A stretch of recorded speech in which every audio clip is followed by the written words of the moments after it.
got a great film to play, Hello? Have you ever snubbed a lady? We had a technical problem. Are we on? Yeah, we're on there. Can I swear? Shit! Welcome to Crunch and Roll. Tales from the dysfunctional world of radio told by the people who have been there, done that, and got the branded bomber jacket. I'm John Fox, and I used to present shows on commercial radio and a little bit of work on the BBC. Now, on this podcast, I chat to the great and the good and the available who, like me, made their name sitting in a padded room talking to themselves. Expect incredible stories, brutal honesty, juicy revelations, big old laughs, and even the odd tear. My first guest in this series is a former XFM legend who now plies his trade in the good old US of America. Ian Camfield was at XFM from the start, but he almost didn't make it onto the launch lineup after admitting to the PD that he was currently working at Heart. This was an incredible chat with countless amazing stories, one after another, loads of laughs as well. So we're going to split this one into two episodes. In this episode, you can hear which Radio 1 presenter got in his big break, aged 8. Find out which band asked him for his help getting their personal trainer, an American visa, and which legendary PD quoted Edwyn Collins at him when he took over at XFM. Now, before we start, just our little reminder that if you do like this podcast and you are a regular listener, we're always grateful for any support that you can give us on Ko-fi. Just go to ko-fi.com/crunchandroll. A massive thanks to our latest backers, Rich Williams, Michael Wincott, John Clayton, Dave Waterby, Ben Wrigley, Simon Green, Robin Blamiras, Jim D, and truly your support makes it possible for myself and producer Simon to keep putting this podcast out. So thank you so much. Now, with strong language, let's crunch and roll. Oh yeah. Ian, how are you? I'm all right, John. How are you? I'm really good. You're going to have to explain. I know we're shooting the gun slightly here because we'll get on to where you are in a bit in your career, but just do you want to explain where you are right now? I am sitting in Dallas, Texas, which is where I've lived for, 5 years, I guess, at the end of this year. You've been there for so many years. You've lived in America for some time now. How come you've not picked up any American twang whatsoever? Is that a conscious thing? Oh my God, are you kidding me? Yeah, I was having this conversation with someone the other day. It's funny that, first of all, I think if you move somewhere and they have a different accent, if you want to keep the accent with which you moved, you can. It's down to the individual. And equally, if you want to just blend in and pick up the local accent, you can do that as well. I've got a friend who moved to Los Angeles from Wales via London. Now, if you spoke to her now, she sounds like she's lived in Los Angeles her entire life. But I remember before she lived in Los Angeles, she went to visit for a month to see if she liked it. And she came back to London and was talking like an American by then. So she just wanted to acquire the accent. You know, she managed to do that in 4 weeks, you know. So I think... you can keep the accent if you want. I mean, I'm on the radio in the US. People quite like the accent. If I suddenly sounded like an American, I wouldn't blend in. Although I tell you what is interesting regarding the accent. When I first moved to the States, Americans would ask if I was English or Australian. And that's a common thing. Americans think that accent is the same.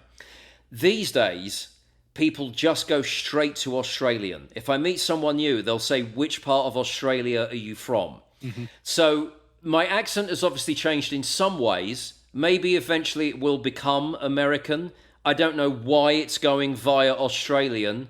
I don't hear any Australian in it. I mean, I don't think I sound like Helen Daniels, and that would be my reference for Australia. That great reference there, Ian.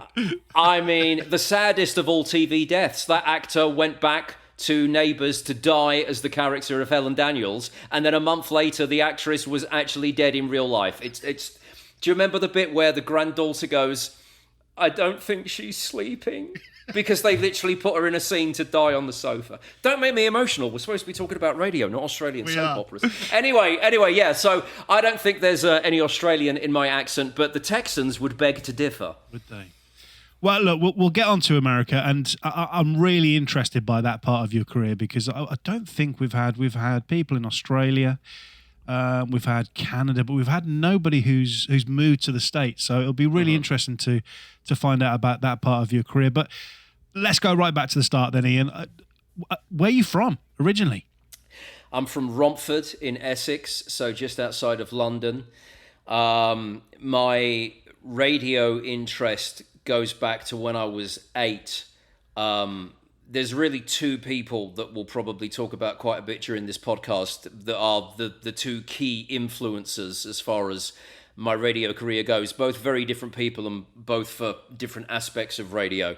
But the first one was Tommy Vance, who used to do the Friday Rock Show on Radio 1.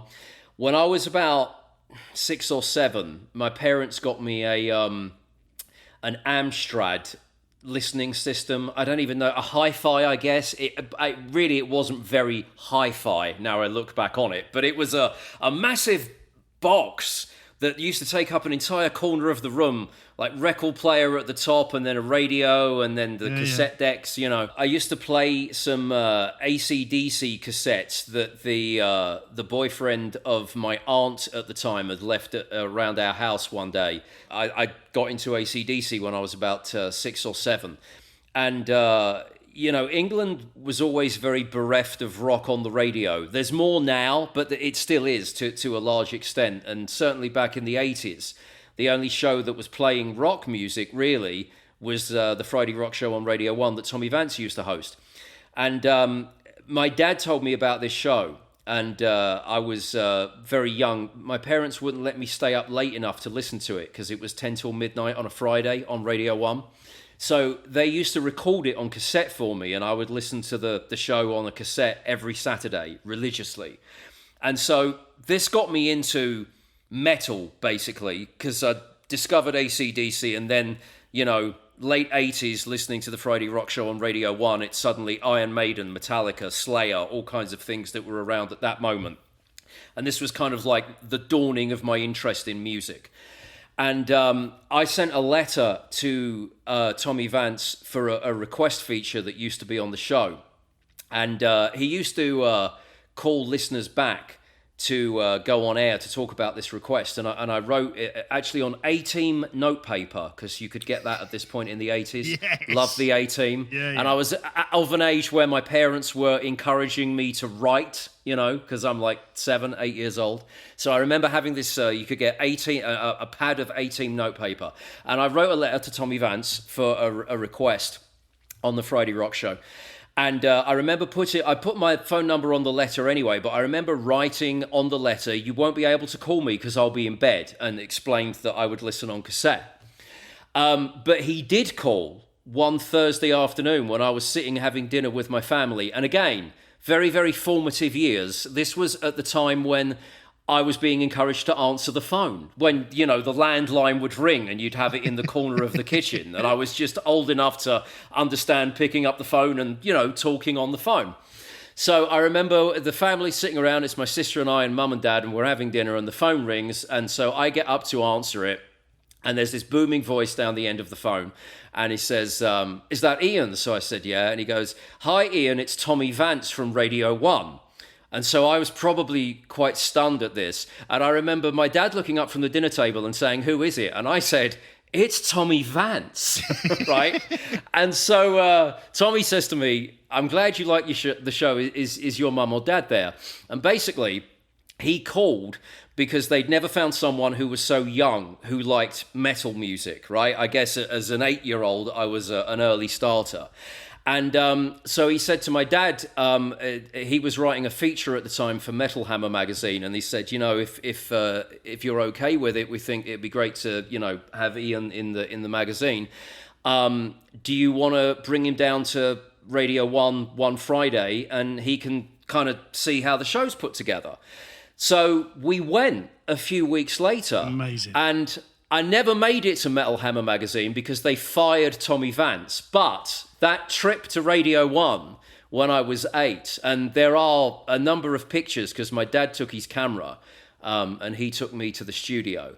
That was my introduction to radio. So from that show, I became a music fan, and specifically a fan of metal. I mean, I like a lot of different types of music, but that's always been, my genre and was my first thing. A lot of people tell you, I went through a metal phase when I was young, but I grew out of it. I never grew out of it. I still love it now. But that trip to Radio 1 when I was 8, that's what made me decide that I wanted to be a DJ. And what was Tommy Vance like? Amazing. I remember going into the studio and him basically, saying how impressed he was that, I was 8. But also at that time, I joined the Iron Maiden fan club. In the pictures, I've got like I'm wearing my Iron Maiden FC badge, and he basically, I remember us chatting about music and him basically showing me how the show works. And at that age, I probably didn't have an appreciation for how big a thing it was that I was sitting in the Radio 1 studios, but I knew radio was impressive and the BBC was this big thing, and this was the kind of thing that, not everyone gets to do. And it's interesting because, I kept in touch with Tommy over the years. We did work together at some points. There was a period of time when I was doing things at MTV2 and he was still at VH1. So he kind of knew me as a kid and then saw me, grow up to be an adult and get into the industry. And there's a lot of stuff, a lot of time that we spent together. In later years, I would go and help him out when he was at Virgin Radio, when I was a lot older. And when Tommy passed away, which was years ago now, I remember I did some tribute stuff for him, and I worked with Tony Wilson, who was the long-running rock producer at Radio 1 from the 70s through the 90s. He did all the Tommy stuff, Alan Freeman, stuff like that. And again, Tony Wilson was another person, that I got to know. And we were doing an interview together for 5 Live when Tommy had passed away on their brief live show that they used to have on for tributes when famous people had passed. And I'd taken these pictures that I hadn't looked at for years that my dad took from that very first visit to the Friday Rock Show. And Tony Wilson pointed out, and I'd never noticed this before, that when you go through the pictures, you can see me being introduced to radio because you can see Tommy explaining to me all the aspects of how the radio show worked. So I'm sitting at the desk, I'm pulling a fader down because he had it on fader start. I'm handling a cart because there were carts. Back in those days, the BBC used to have a thing they called running orders. And at one point you can see Tommy showing me the running order that would have been the playlist for that night's Friday Rock Show. And I know that was my introduction to radio, but I'd never really taken that in from the photos until I was going through them for old time's sake with Tony Wilson. And he said, yes, you flip through the photos, you can see this is Ian Camfield's introduction to radio. This radio, how it was done at this point in 1987, that it was being explained to you, and you it's like a historical document in that regard. But Tommy was great, and I remember he absolutely loved it. I had never been in a room that at that point was so loud, because Tommy used to do the Friday Rock Show like he was at a metal show, right? And I remember him saying to me, don't put on the headphones because they're set at the level I have them when I present the show, and they'll hurt your ears. but he said, if you pull down a fader, and I'm sitting at the desk at this point, you can play a jingle, right? And the faders are on fader start, and it was old. He used to start with this Rocking the UK Radio 1 jingle, right? And I remember pulling down the fader to play this Radio 1 jingle, and the room literally shook because his speakers were set that loud, right? Wow. And and not only did he have the speakers loud, he wore headphones for the entire show that were plugged into their own amplifier because he wanted to, he needed to bypass all the health and safety regulations, right? And I remember when I sat in on the show, when it actually got to showtime, with my dad, he said to us, if you want to speak to me during the show, kick me because I won't hear you. And literally during the show, he loved it so much. The speakers would be like, as I said, making the studio shake. And then he'd have these headphones on that were like the equivalent of burying your head in the speakers at a PA system, a live show. And I just thought, I want to do this. This is what I want to do. So, I mean, this is you're 8 years old, and was that it? You were bitten by the bug. That Tommy had taught you the way. That is exactly what you wanted to do. Was exactly what I wanted to do. And then I had, what at that time seemed like many, many long years of, going to school and going to college and people, I knew what I wanted to do. I wanted to be on the radio. And of course, then I went through that long period of people saying, well, this is a good ambition, but you should have a plan B. What else are you going to do just in case this didn't happen? But yeah, absolutely. From that point in time, at the age of 8, I knew that I wanted to be on the rock show. I wanted to be on the radio, and preferably I wanted to do a rock show. And what about your parents? Did they encourage you, or were they also the ones that were saying, well, maybe you could be an electrician as well? They were very encouraging, but they were also of the opinion that I think very early on my dad said to me, the chances of becoming a DJ are like the same as becoming a professional footballer. Yeah. And I would say, no, I think you need significantly less skill to be a DJ. That is true. That's just fact. But they were certainly very encouraging. I mean, I did hospital radio and stuff like that, and I was doing it all from an age probably earlier than a lot of people. I mean, maybe not everyone that you've had on this podcast, because I'm sure doing hospital radio and having make-believe radios in your bedroom has been a theme for a lot of your guests. And, I did all of that stuff. I presented my own Friday rock show in my bedroom and stuff like that. So they were very encouraging that I should go to hospital radio, and they would drive me to the studio and do all that kind of thing. But do well at school, study for other things in case this doesn't happen. Yeah, absolutely. It was a technical problem. You heard something on air you shouldn't have done. Oh, yeah. So I've got Virgin Megastore Radio down next. Talk to me about that.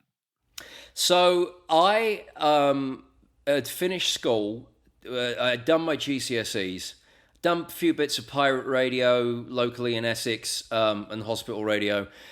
And I decided that I would send some demo tapes to the in-store radio stations. And at the time, there was one in HMV, there was one at Virgin Megastores. Because it was that I'd applied to go to college to do A-levels, but it was that time when you get the long summer break, longer than most summer breaks between finishing GCSEs and going to A-levels. And, I think like everything in life, there's always an aspect of right place, right time. You can work hard, but you need some luck involved. And I've certainly had that, good luck and bad luck, during my time in radio. But this was one of the good luck times. I sent a demo to Virgin Megastores. I had no idea anyone that worked there or how it was run. I just knew it was an in-store radio station. And said, I'll be finishing my GCSEs. I've got some time. I'm going to go to college, but I want a career in radio, blah, blah, blah, blah, blah. And they called, and I had no knowledge of this, but at that time, they were preparing to relaunch Virgin Megastores Radio as an in-store service for all of the Virgin stores, which they were expanding at that point in time. And they were doing it via satellite. Which, of course, now you wouldn't need to, but this is, early to mid-90s. You had to have a satellite in order to send the service to all of the different stores. So I ended up getting that job at the same time that I went to college, and that was my first professional paid work, working on VMR, as it was called, from the studio that was in the main Oxford Street store and being beamed out to Virgin stores across the UK. Can you remember how much you got paid? Yeah, £40 a show, which Wow, actually that's good. I know for what it was, and the fact that this is mid-90s. I mean, I can tell you. You could do some shows, I don't do these shows, but you could do some shows in markets in America that you would consider quite big in 2024, and you might not get that much. 40 quid's good back then, it really is. So, Yeah. so where next after there? So I was at VMR, and Virgin Megastores Radio was a station that a lot of people started at, and it was also a station that people would do if they were on part-time or weekends on other radio stations that were actually on the radio. And there was a girl there who was the co-host of the breakfast show at the time on Country 1035, which was also relatively new. Some people back in the 90s thought it was a good idea to put a country music station on in London on AM. And she was the co-host on this breakfast show, and we got on very well. And she said to me, they're looking for someone to do weekends on Country 1035.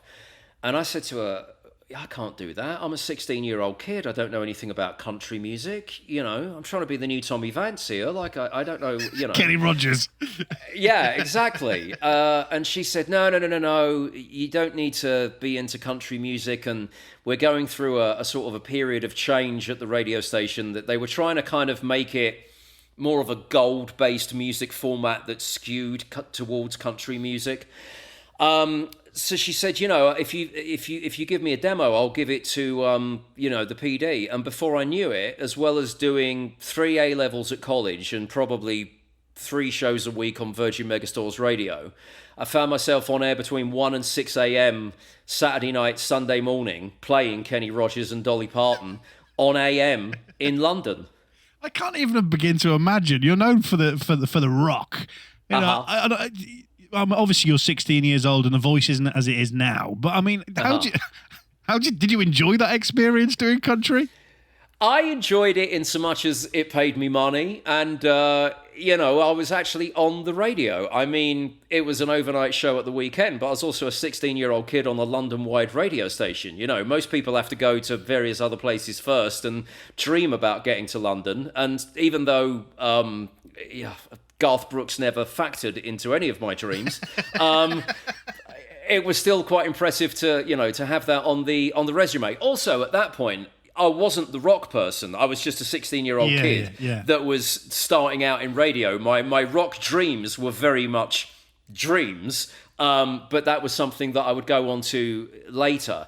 And, you know, things moved pretty quickly. I did the country show, and then, you know, talking of music that I think my dad still has tapes of me playing, but I hopefully they'll never surface.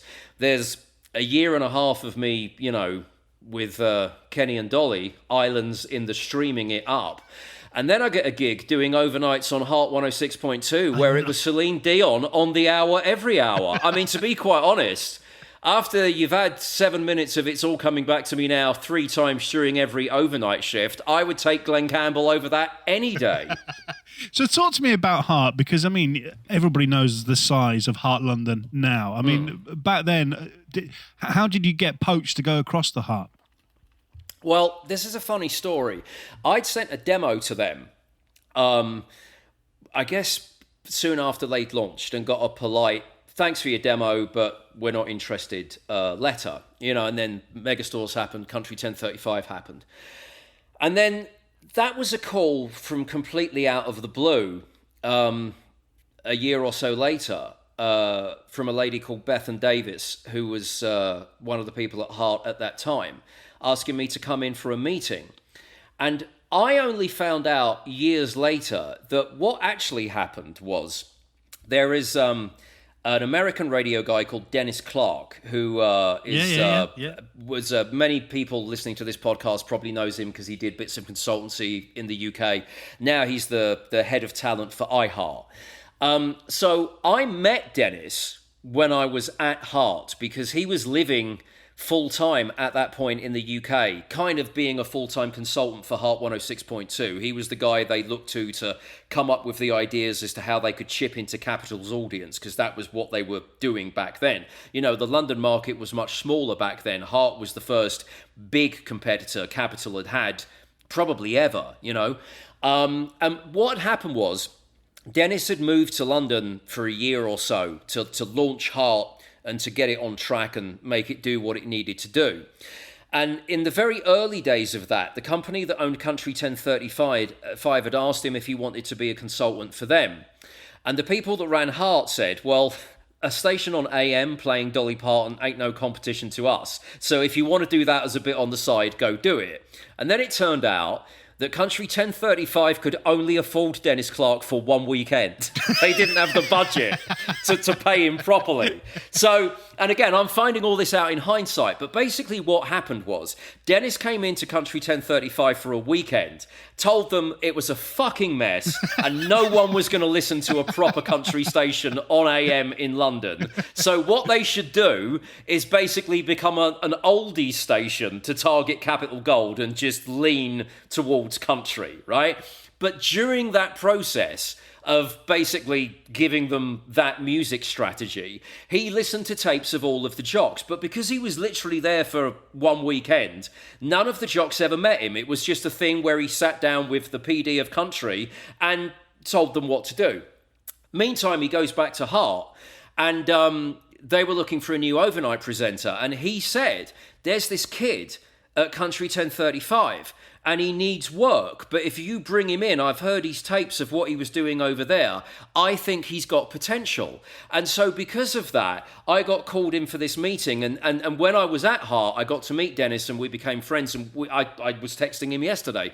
We still talk all the time now. But it wasn't until years later he actually told me this part of the story. And I do remember sitting down, having got the job doing overnights at Heart, having an air check with Bethan Davis, and I've been there about 6 months. And she, I don't know if anyone knows Bethan, but she's this very verbose American lady. And she went, honey, I was going through some files, and I sent you a no letter. How the fuck did you get here? And she also didn't really remember the process at that point, but actually it turned out that it was down to Dennis. So, you know, you never know who you're going to meet or what's going to fall into place or who's saying what about you behind closed doors. Sometimes the results of those chats can be terrible. Sometimes they can actually turn out to be scenarios like the one I just described. So did you enjoy your time at Heart? I enjoyed it because it taught me how to do professional radio, you know, because they were very, very intent on cutting into that Capital audience. And, you know, these are the days of Tarrant ruling breakfast at Capital, although, as I said, the market didn't have anywhere near as many radio stations in it. It was such a big thing for Heart to come on and chip away at Capital. And from that regard, it was a bunch of very professional people that had a very specific task, and everything was tightly controlled. And I was, at that point, probably 17. And I'm this kid on overnights, and suddenly, you know, I'm having weekly air checks where they're really analysing what I'm doing. And I'm sitting in weekly jock meetings where they're going through all of the numbers and the marketing strategy and everything else that went along with being, as far as I was concerned, a very small part of what was becoming a huge radio station. So it was a great experience for me, because even though I couldn't stand the music, I mean, oh God, it was so bad. But I learned what it took to be a successful radio station, and I learned all of the aspects of it, and I was also doing it as a bit part. So if I screwed up on things, it wasn't the end of the world, because I was doing it at 3 o'clock in the morning. So I could kind of go in there and learn my craft while at the same time learning what really mattered when you were a big-time radio station. And that was a tremendous learning curve that would play a major role later on at XFM. We apologise, sir. We just play records till 8, 9. When do we finish? I'm not drunk. I've had a couple of drinks. I'm not drunk. Oh, yeah. let's move on to XFM. This is where I'm really intrigued about your time there, because would I be wrong in saying that you're best known for your time at XFM? Yeah, absolutely. I mean, I spent what would be the equivalent of several radio lifetimes there. I mean, I went through so many cycles where everyone else was fired except me. so yes, I guess in the UK at least, I am best known for that. Was that because you were cheap or because you were that damn good, Ian? I think maybe a combination of the two. Yeah, that's a loaded question, that isn't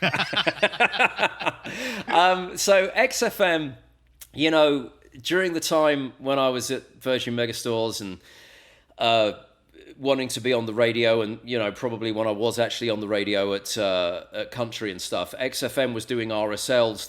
They'd been trying to get a license for a long time, and I'd listened to those RSLs, and you know, I just loved it because it was like anarchist radio. You know, they were playing whatever they wanted, doing whatever they wanted, and I just thought it was tremendous. And again, with England always being so backwards when it comes to guitar radio, it took until XFM launching in 1997 for that to be the first real guitar-based radio station that lasted any period of time. You know, prior to that, everything was always top 40 based or various different specialist formats. Why do you think that is? Why do you think guitar music, you know, just wasn't successful to start? I don't really know, because in other forms of media, it's always had success. You know, I mean, certainly in print media, the UK rock magazines are more highly regarded than the US ones, where I live now in the States, you know, and things like Metal Hammer and Classic Rock Magazine have been long running, and Kerrang was around for the longest time. It just seemed to be something that either programmers or salespeople couldn't figure out. You know, radio always wanted to skew female, especially from a sales point of view. They've always preferred that. And there just seemed to be this mental block in programming. And I honestly don't know, especially considering the amount of broadcasting techniques that were stolen from US radio and used in the UK. So many things. And, you know, America had rock radio since the 1970s, and alternative radio in the 90s was the biggest format. I mean, radio stations making millions. Jocks on radio stations making millions, playing guitar music, you know? And yet in England, it was like, no, here's another format aimed at soccer mums. I don't know. Anyway, but XFM, you know, they wanted to change this and they wanted to do the alternative format. So I'd sent a demo into XFM from when I was at Virgin Megastores Radio and didn't hear anything back. And I guess I had a very good run early on in my career from just getting random phone calls from people when I was least expecting it. And one day, out of the blue, Sammy Jacob, who was the original program director and kind of the brains behind the original XFM, called up, and he'd had this demo that I guess he'd been sitting on for ages, and they'd got the license at this point to go full-time in London. And so he wanted me to come in and have a meeting. Now, I had not told Sammy Jacob that I had now left Virgin Megastores Radio and had, in the meantime, been through a country format and was now on hard. Because for everything that I just said about, you know, how great it was to learn radio as a 17-year-old on overnights on Heart 106.2, that is not a great line on your CV to sell yourself to radio anarchists who are freedom fighters and, you know, want to be the bastions of alternative. So anyway, I go in and I have this meeting with Sammy Jacob, and I come out of the Heart 106.2 closet to him, right, after the meeting's gone relatively well. And he was appalled. He went, hang on a minute. You can't just sit in here and tell me everything you just said about why you want to be on XFM when we launch, and alternative this and rock that, and ranting and raving about the lack of guitars on the radio when you tell me that, you know, later on tonight at 3 a.m. you're going to play, I don't know, Breakfast at Tiffany's for the 58th time. And I can't remember what I said in response to that, but whatever it was, I did a good enough sales job, and I got evenings on the original XFM. So it was not only was I suddenly able to play music that I actually really liked, but I was having the experience of being at a radio station from the launch, which is normally quite perilous for people because they normally have a launch lineup that doesn't last very long, and that certainly was the case with XFM. But also, that's an experience that maybe not everyone gets to go through. There's some excitement and something unique about being at a radio station from the launch time. Now, I have to tell you that they made me an offer to go there. I didn't have a contract with Heart. I was doing overnights, but kind of on a freelance basis. So there was nothing tying me down to that. But, you know, Heart had been very, very good to me. And I had to go in and have a meeting with them and basically say, look, I've had this offer to go to XFM. What do you think? And quite astutely, the people running Heart said to me, we think it will be done in a year. It's a disaster. There's no way that something like they're proposing is going to get ratings with the way that radio ratings work. So we think you should stay here and we want to keep you. And they were so great. They made me an offer to become their swing jock, which meant I would have got a contract, I would have had much better money, and I would have had a full-time deal to do weekend afternoons and then just fill in during the week when people were off. So it's a full-time money to only do 2 days a week apart from when people are on vacation at a radio station that is already massive, that has got huge budgets to do major things and is doing wonderful things, albeit with what to me was the playlist from hell. And I actually sat in a meeting with those people who made this wonderfully gracious offer and said to them, I totally agree with what you told me about XFM. I've learned what it takes to make radio work. And I know from a commercial point of view, what they're proposing will be a disaster. But equally, I think I need to get it out of my system. And at this point, I was 19, I think. And I said, you know, I'm 19, I'm young. And I said, your offer is great, and I really don't want to upset you, but at least for a period, I don't want to play Simply Red. I want to play the Sex Pistols. And the people that ran Heart, this was Keith Pringle at the time, Keith Pringle and Kevin Palmer, were so nice that after offering everything I just told you, they said, well, okay, but when it all goes wrong, we can't guarantee that there'll be a job for you back here. But when it does all go wrong, call us, because if we can take you back in about a year, because we both know that is the future, we will. And I thought, that's wonderful. But anyway, my Sex Pistols adventure awaits, at least for 12 months. So thanks and bye. It's amazing. So, I mean, you presented so many shows on XFM. You went there in 1997. Just run me. So you went there to do evenings, and then run me through the shows that you ended up presenting. Oh, I probably did all of them twice. I mean, here's the thing with XFM. The two key things about it are, I went there and I got the Sex Pistols out of my system. It was great. That first almost a year at XFM was absolutely tremendous because, as I said, it was like radio anarchy. You could do anything. The excitement that was attached to it was phenomenal.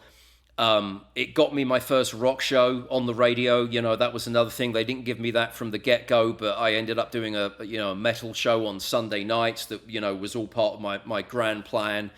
And it was just so exciting. And also it was my avenue into the music business, because the other thing is, by this point, I'm like 19 going on 20. I'm going to gigs.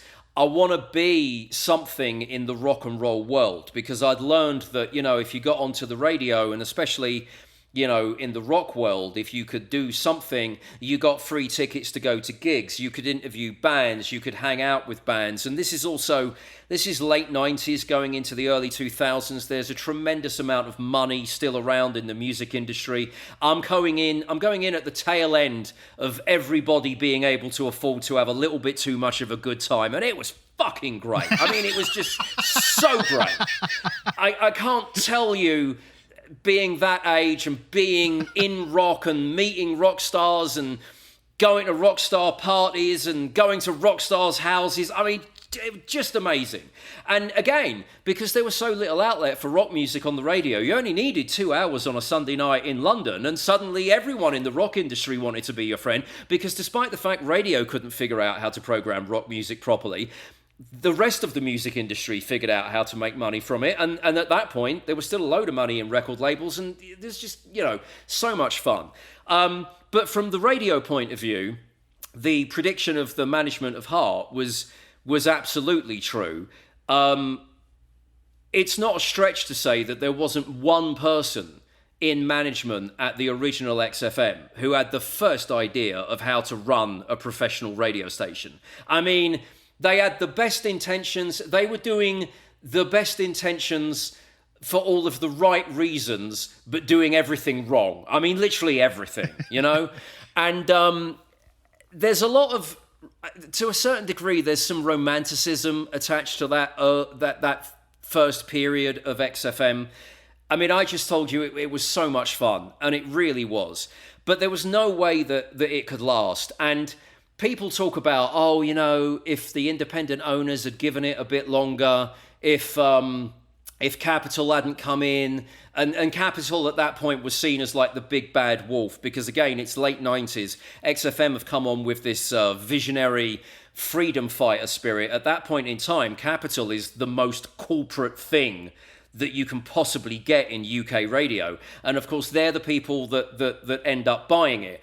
But coming from Heart, and knowing what it took to run a successful radio station, as much as I was enjoying my Sex Pistols, I had a different perspective to pretty much everyone else that was at XFM at that time. Because they thought if they just crossed their fingers and played great music and hoped for the best, then everything would be fine. And I was very aware that is not how things work in the real world of radar rated radio. And when you look back at that first period of XFM, it launched. I actually looked this up to make sure I was getting my dates correct, because I knew we were going to do this interview today. It launched on September the 1st, 1997, right? It was announced that it was being sold to Capitol in May of 1998, right? Wow. Now, if you consider the amount of time it would have took to quietly put that on the market and to talk to potential buyers, get Capitol involved, thrash out the agreement and get it to the point of taking it to monopolies and mergers and making the press announcement, right? So it was 8 months from launch to the announcement that it had been sold. And I think that was something that doesn't really get said that much when people are romanticizing that period of XFM. They had spunked so much money. They were in millions of debt by that period of time. It wasn't even 3/4 of the year. And the fact of the matter is, if Capitol hadn't shown up to buy it, the station would have died. And the other thing is, Capitol weren't the bad guys, if you want to perceive anyone as being the bad guys in this period of time, because for it to have been officially sold after only 8 months, the original people that owned that radio station pretty much had it up for sale quietly from the day it launched, right? There's no other way of looking at that, And I think it's because, for as much as some of the people who had their money initially invested into the original XFM were people who'd done great things in the music industry and had signed independent artists and launched a lot of really great bands, they were also business people. And I think they saw that if it all went wrong, at that point in time at least, FM licenses in London were like a license to print money if you wanted to sell them on. And I think once they saw how much they were in debt by, very quickly, they went, actually, we might need to see if some radio professionals want to take this off of our hands. Enter Capitol Radio.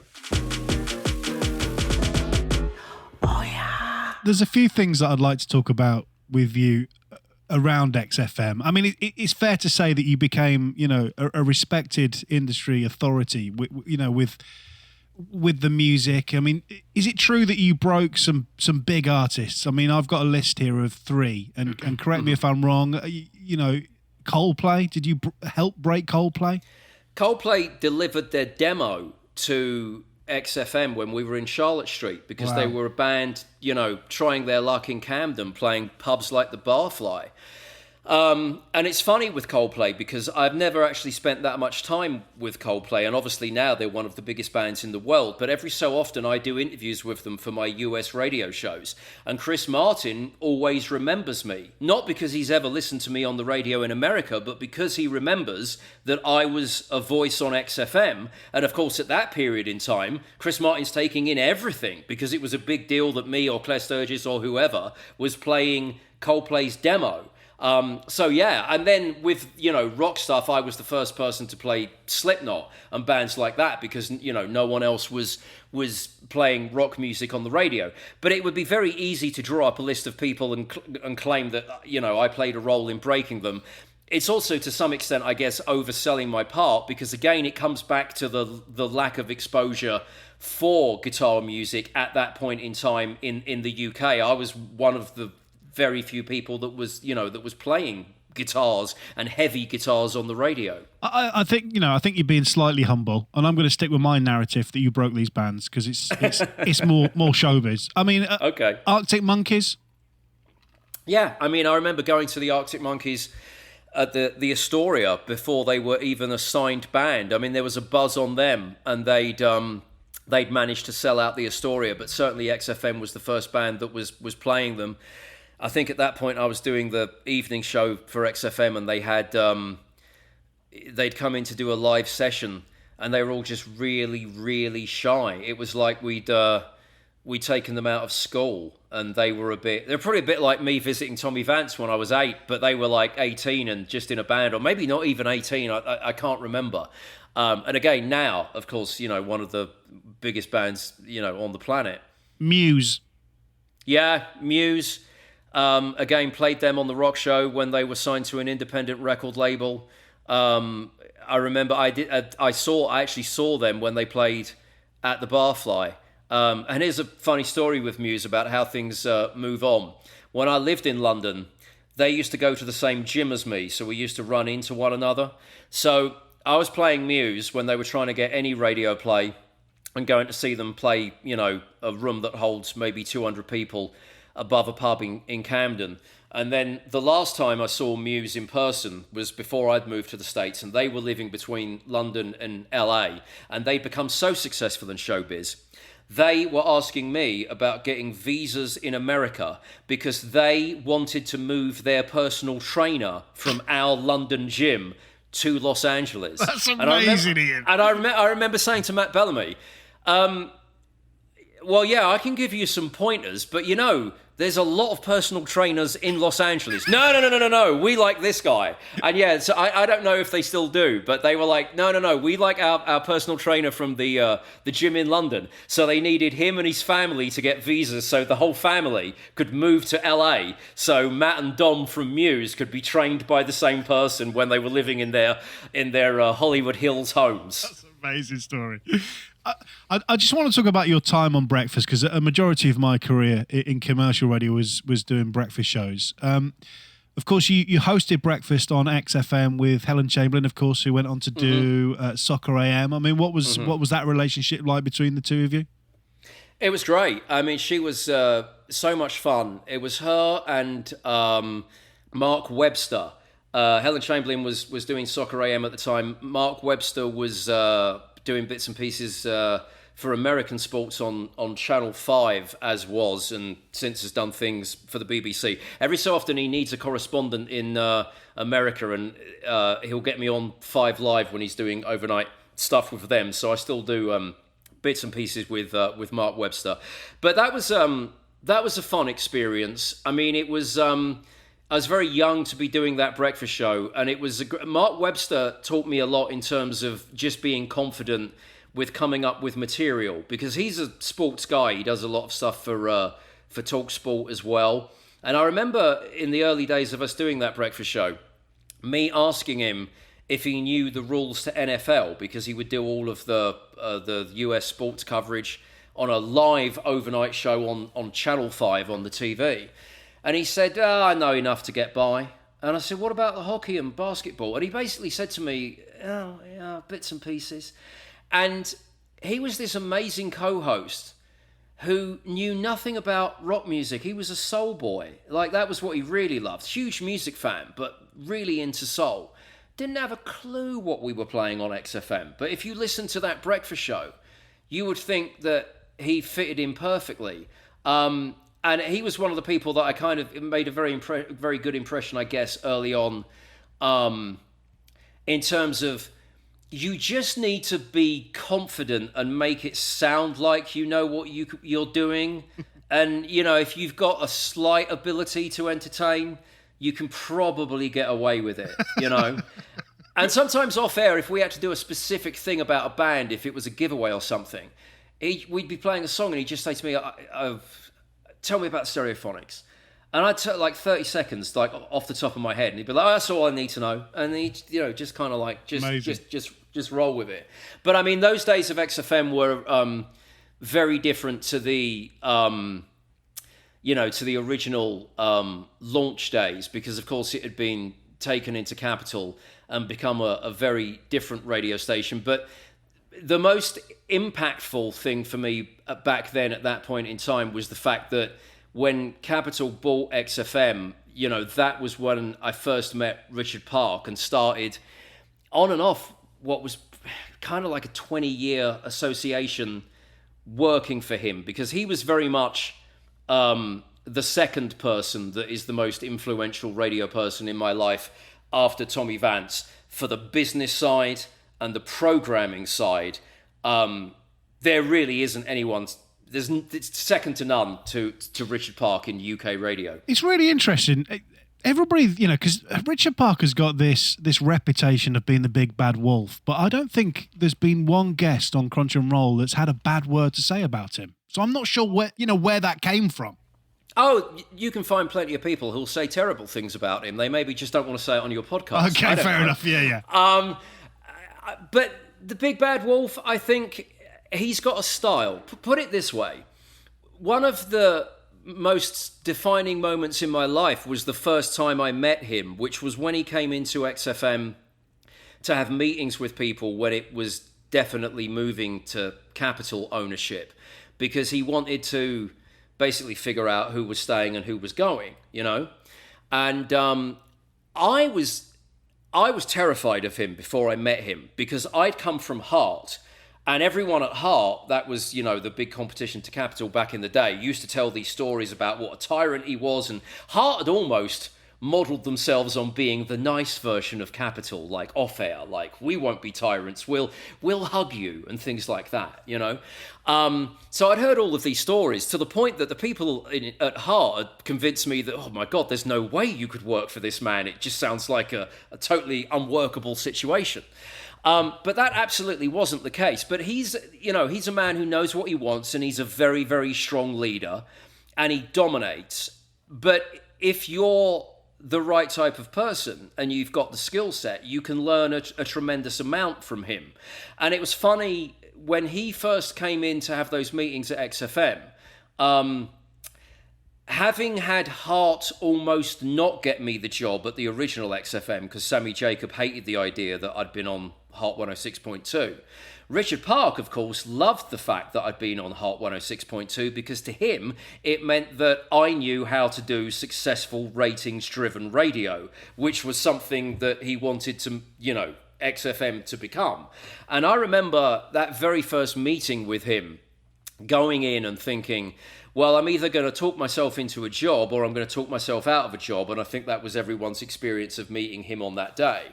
And I remember him sitting down opposite me and I basically said to him, look, you can take this as me talking with hindsight because obviously it's been a disaster ratings-wise for the first year, but I knew this was going to happen. And this was the conversation that I'd had at Heart, and this was why I did it, because I wanted to play the Sex Pistols, but I have got it out of my system, and I'd much rather play music I like, which is what XFM's going to play anyway, on a radio station, you know, that wins. So I kind of was selling myself as, don't put me alongside all of these other anarchist freedom fighters. I told them I was like that a year ago. But actually, I'm a lot more corporate than they believed. And I had this conversation with Richard Park, and I remember this was kind of one of the defining moments of my life to some extent, because it put me on a path that I've not deviated from since. Richard Park quoted the band Orange Juice, whose singer was Edwyn Collins. And this is a very Richard Park type thing to say and a very Richard Park type thing to do. I had about 10 minutes with him to sell myself to him in this meeting, right? And I think I was in the middle of still selling myself, and he just cut in and cut me off and went, "I've heard enough." And then he said to me, "It seems to me you've got a very good idea where the station is and where it needs to go. Believe me, in the words of Edwyn Collins, it will be a case of rip it up and start again." And I just thought, I love this. I love this style. I love this approach. I love this attitude. I love this idea that we're going to move things forward. I'm going to be strong. I'm going to be slightly threatening. I'm going to let you know who's boss. And from that point onwards, I just thought, these are the kind of people that I should work for in radio. This is how you get the job done. And we'll probably come to this later, because me and Richard Park had this conversation years later when I had to go and have a meeting with him to tell him that I was moving to America for the second time and leaving. But at that point in time, his demeanor and his style, which is to many people scary or threatening, and to some people just downright wrong, I just took on board as being like, no, this is how you get the job done. Oh yeah. How good was that? You want some more? Here's what to expect in part 2. I'm doing 120 links a day. Don Balukas, the Terminator! Because I'm addicted to the sheer fuck-offness of it all. Subscribe or follow us now on your podcast app of choice and get part 2 as soon as it drops. Oh yeah.